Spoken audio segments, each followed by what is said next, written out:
बुंदेलखंड का जो पूरा रीजन है, बुंदेलखंड का जो क्षेत्र है, उस क्षेत्र में उच्च शिक्षा की क्या समस्याएं हैं और उसका क्या समाधान कर सकते हैं, और खासकर जो राष्ट्रीय शिक्षा नीति बनी है जिसका इम्प्लीमेंटेशन भी हो चुका है, उसके माध्यम से इन समस्याओं के निस्तारण में कौन कौन से कारक हैं और कैसे हम सरकारों से सहयोग करके या अध्यापकों के सहयोग से या छात्रों में चेतना जगा करके कैसे हम इस पूरे बुंदेलखंड राज्य को, बुंदेलखंड का जो एरिया है इस दो राज्यों में, उसको कैसे हम शिक्षा की दृष्टि से उन्नत बना सकते हैं।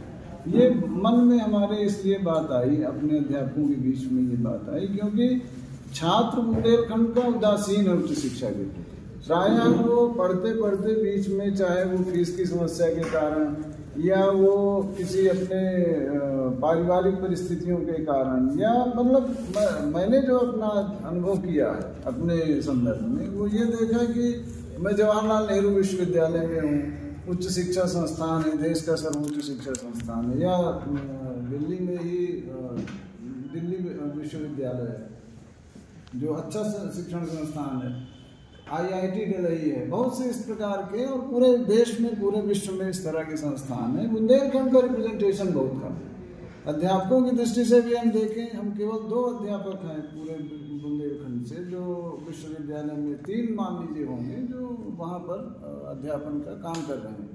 तो उच्च शिक्षा के प्रति लगाव न होने से क्षेत्र का विकास नहीं हो सकता है, ये तय है। जैसे मैं देखता हूँ, वो था अपना काशी हिंदू विश्वविद्यालय, उसके होने के कारण बनारस के आसपास का, क्योंकि चेतना जगती है कि अच्छा ये हमारे पास विश्वविद्यालय है, हमें चल करके इसमें पढ़ना है।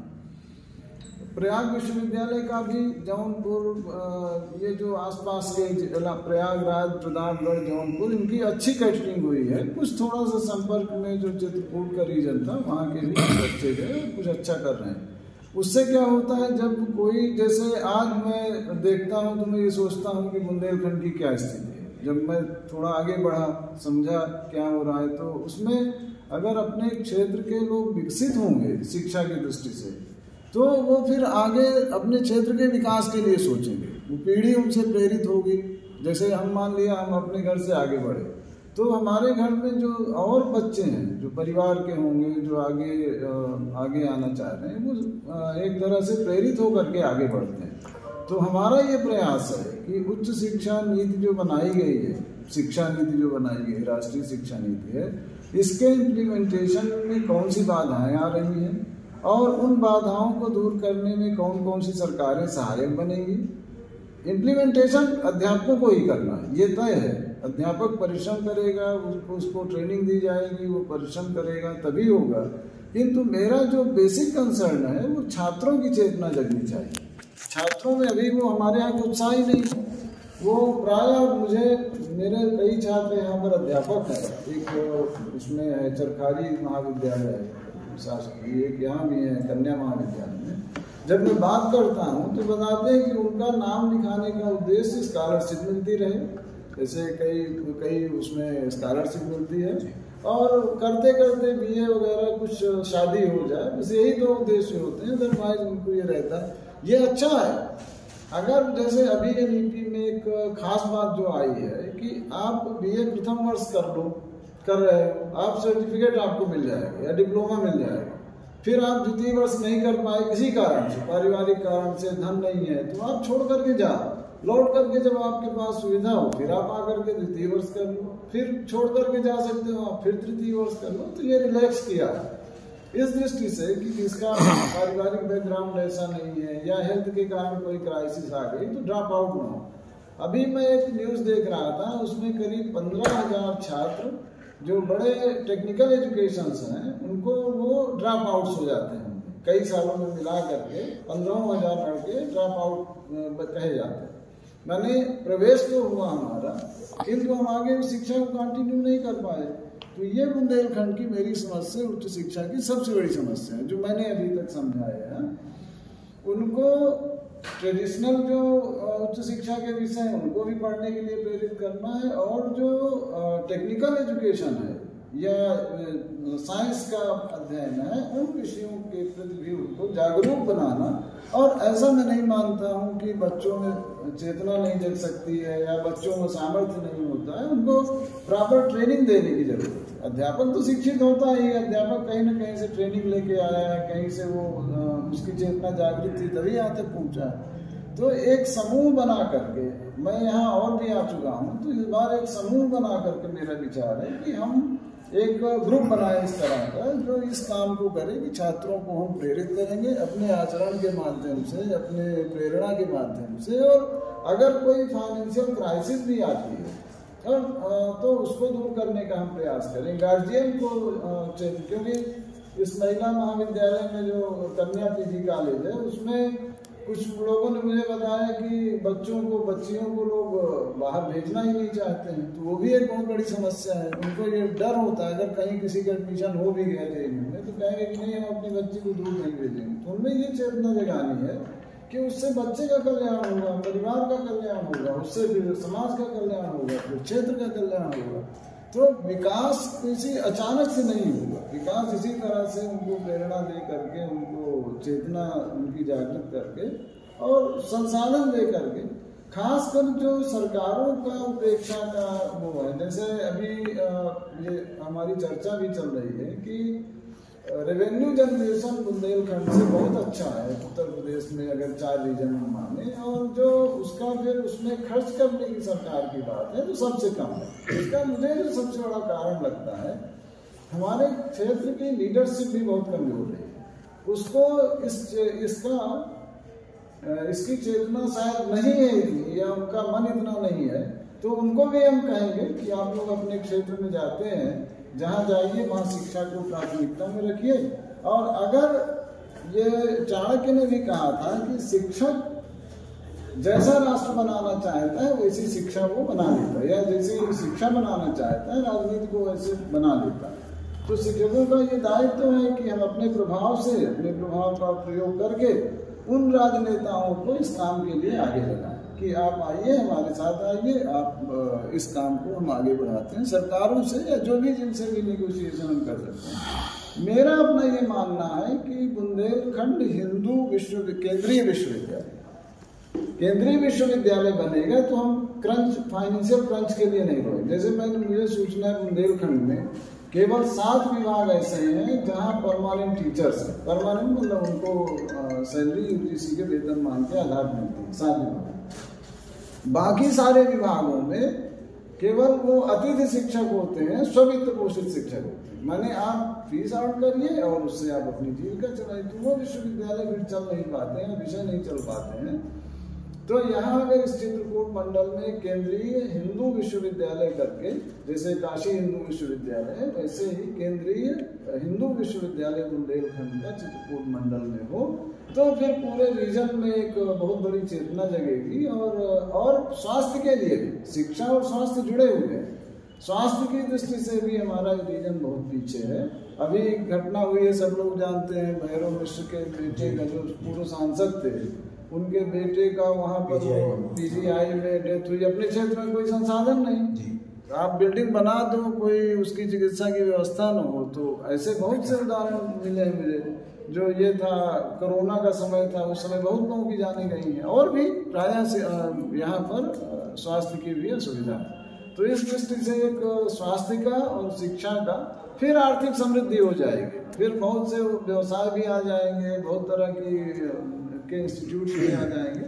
तो इतना हम लोगों का, इसी दृष्टि से आज हमने ये अशोक सिंह जी हैं अपने बुंदेलखंड टीचर्स एसोसिएशन से, प्रिंसिपल साहब हैं, इन सब लोगों ने मिल करके एक कल्पना की है। इसको हम आप लोगों के सहयोग से, अपने क्षेत्रवासियों के सहयोग से इसको आगे बढ़ाएं। सर, आपको बुंदेलखंड में जैसे होता है ना कि किसी भी क्षेत्र या घटना या कारण, कभी न कभी कोई न कोई कारण बनता है।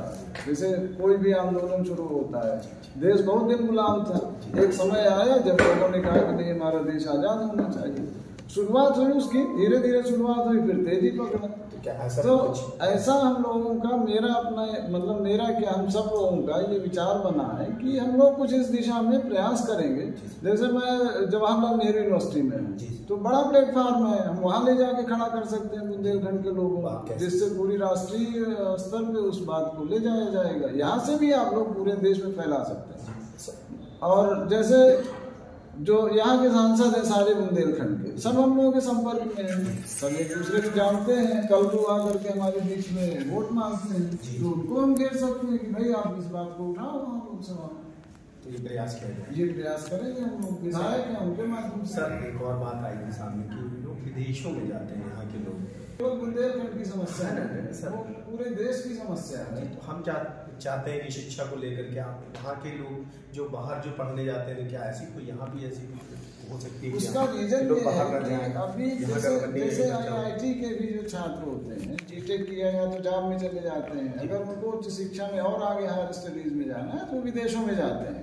उसका कारण क्या, इंफ्रास्ट्रक्चर उनका अच्छा है विदेशों का, उनके प्रोफेशनल्स ज़्यादा हैं अपने रिसर्च के प्रति, ऑनेस्टी ज़्यादा है रिसर्च के प्रति। हमारे यहाँ थोड़ा नेतागिरी ज़्यादा है। तो उन चीज़ों को ठीक करने के लिए एक तो गवर्नमेंट को, जैसे अभी यहाँ हम चर्चा करते हैं कि GDP का 6% अगर ठीक से इन्वेस्ट किया जाएगा, सारे बच्चों को यहाँ अच्छे रोजगार मिलने लगेंगे और वो रिसर्च के माध्यम से उसको अच्छा एक्सपेंशन करने को मिलेगा, स्टार्टअप्स करने को मिलेगा, तो फिर क्यों जाएगा, नहीं जाएगा। मुख्य समस्या ये है कि अभी प्रोफेशनलिज्म या जो पूरा तंत्र है हमारा, वो अभी चरमराया हुआ है। हमारे इंस्टीट्यूशंस में वो इंफ्रास्ट्रक्चर नहीं आ पा रहे हैं। क्यों? क्योंकि सारा फंड से होता है। आज की जो टेक्निकल एजुकेशन है या जो साइंटिफिक एजुकेशन है, वो तो बजट पर ही नियंत्रित होगी। आप 400 बच्चों को एक अध्यापक से पढ़वाएंगे तो उतनी गुणवत्ता वो नहीं ला सकता है। हम JNU को फर्स्ट रैंक में क्यों रख रहे हैं? क्योंकि हमारे पास छात्रों की संख्या लिमिटेड है, हमारी स्टूडेंट और टीचर का रेशियो अच्छा है। तो वो रेशियो यहाँ पर भी बने, उसके लिए सरकारें काम करें, समाज काम करे, समाज को चेतना होनी चाहिए। जिस दिन बुंदेलखंड के लोगों के माध्यम से ये आवाज़ उठेगी कि हमारे इस क्षेत्र को उच्च शिक्षा के माध्यम में क्षेत्र में और स्वास्थ्य के क्षेत्र में आगे बढ़ाना है, तो सरकारें अपने आप आगे खड़ी हो जाएंगी कि हम आपके लिए काम करेंगे। क्या लगता है कितना टाइम लगेगा इसमें? टाइम को आप निर्धारित नहीं कर सकते क्योंकि ये ऑनगोइंग प्रोसेस है। इसमें जल्दी भी हो सकता है। अगर अपने क्षेत्र से कोई इस तरह की लीडरशिप डेवलप हो गई तो निश्चित रूप से आगे बढ़ जाएगा। और ये होता है कि जब लीडरशिप आगे बढ़ती है तो वो फिर कुछ न कुछ क्षेत्र का, जैसे हमारे उसमें रामधारी सिंह दिनकर ने हिंदी में कहा कि आत्मोन्नति करो, मैंने व्यक्तिगत आप अपने व्यक्तित्व का विकास करिए, अपने जिस क्षेत्र में उस क्षेत्र में आगे बढ़िए, तो परिवार की उससे उन्नति होगी, फिर समाज की उन्नति होगी, फिर क्षेत्र की उन्नति होगी, फिर देश की उन्नति होगी। तो संसाधनों को अपने क्षेत्र के विकास में लगे, ये काम हम लोगों को करना शुरू कर देना चाहिए। अभी जो कुछ लोग कर भी रहे होंगे, मैं नहीं मानता हूँ कि कोई इदम प्रथम तया हम ऐसा कर रहे हैं, बट समूह बना करके उसको एक व्यवस्थित दिशा में आप लोगों के सहयोग से, क्षेत्रवासियों के सहयोग से, और पूरा देश उसमें शामिल हो। एक चीज़ मैं और बता दूँ कि अगर आप कोई विकास का काम शुरू करते हैं किसी भी विशेष कार्य की दृष्टि से, तो आपको पूरे विश्व से सहयोग मिलता है। कभी भी आंदोलनों में या विकास के कार्यों में आप अकेले नहीं पड़ेंगे। आपका उद्देश्य पवित्र होना चाहिए कि वास्तव में, माने लोगों को लगने लगता है ना, समझ में आने लगता है कि ये चीजें जो हो रही हैं वास्तव में इसके पीछे कोई ऐसी मंशा है कि, यद्यपि जिनसे मैं बहुत दिन से बात कर रहा हूँ दिल्ली में, तो कहते हैं कि सर 2-4 जिंदगी तो इसके लिए होनी चाहिए। तब बुंदेलखंड में आप घुसिए, वहाँ बड़ी जड़ता है, वहाँ बड़ी शिक्षा है। मैंने कहा कि तो आज़ादी तो एक साल में नहीं मिल गई, 100 साल लगेगा। 1857 के विद्रोह से शुरू करिए तो 1947 में पूरा समय है। तो कोई शुरू करेगा, कोई जाएगा, फिर उसमें से और लोग जुड़ेंगे, धीरे धीरे वही आंदोलन बन जाएगा। किसी न किसी दिन हमें से शुरुआत कर दी। जिम्मेदार मैंने जो अनुभव किया है, जैसे मैं प्रयाग भी रहा हूँ, प्रयाग के क्षेत्र में मैंने देखा हुआ है, तो वहाँ क्या है, वहाँ खेत बेच करके भी वो पढ़ाएंगे। हमारे यहाँ ये है कि नहीं तुम हो गया चलो पान की दुकान रख लो, हो गया पढ़ लिए इंटर कर लिए, क्या जरूरत है। तो ये जो भावना है, ये जो प्रवृत्ति है, इसको हमें ठीक करना पड़ेगा। गार्जियंस को बताना पड़ेगा कि आप अपना भविष्य भी खराब कर रहे हो, उसका भविष्य भी खराब कर रहे हो। कल को फिर आपको कहेगा कि तुमने मुझे पढ़ने नहीं दिया, नहीं मैं भी आज यहाँ पर होता।